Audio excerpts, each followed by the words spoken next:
Welcome as we continue our study of Colossians 1 and verse 21. And then being alienated and hostile in your mind by evil works, but now he reconciled. So we have two states here. There's a transition with the but.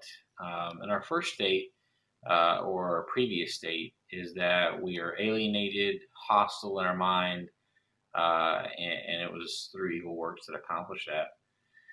So we're going to look at those. Our first one being alienated. Um, so I apologize. You'll notice that my pronunciation in English is just as bad as it is in Greek.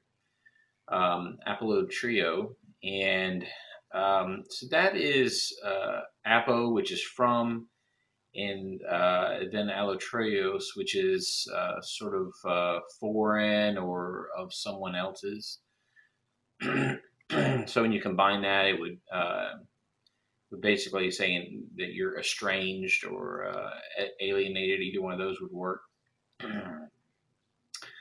Hostile is ecthros, and ecthros is really hatred or to a certain enemy might be another way. You could just simply just say enemies.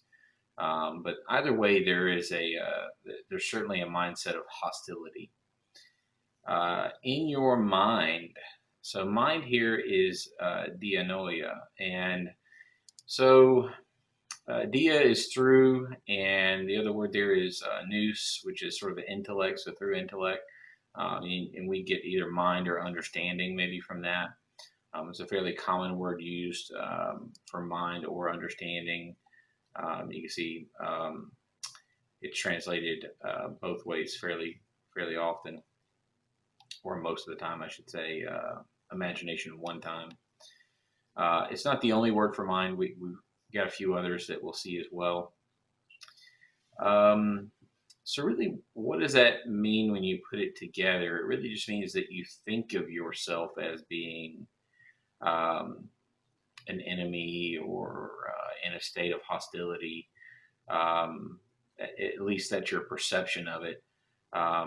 It could also mean that the way that you think is hostile, which I would say it actually probably means both of those things. Why? By evil works. So works is ergon, and it's a very common word. It means work.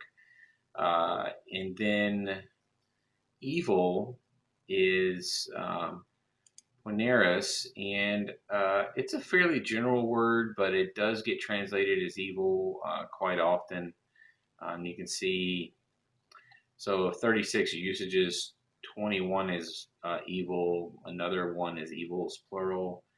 And then you have sort of a hodgepodge of other translations: wickedness, lewd, malicious, generally sort of in the same lines, right? It's certainly not good. It is definitely bad or of bad nature, a condition. Evil would be a perfectly decent way to translate it. So previously, we're alienated from Christ and only thought of ourselves as enmities with Him and God. And our new state is that we are reconciled.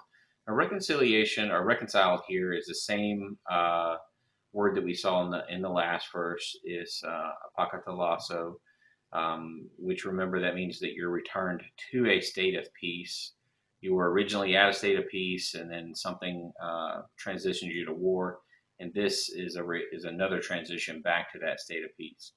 So we were previously separated from Christ. We only thought hostilely of Him. We did evil works, and He's now returned us back to a state of peace.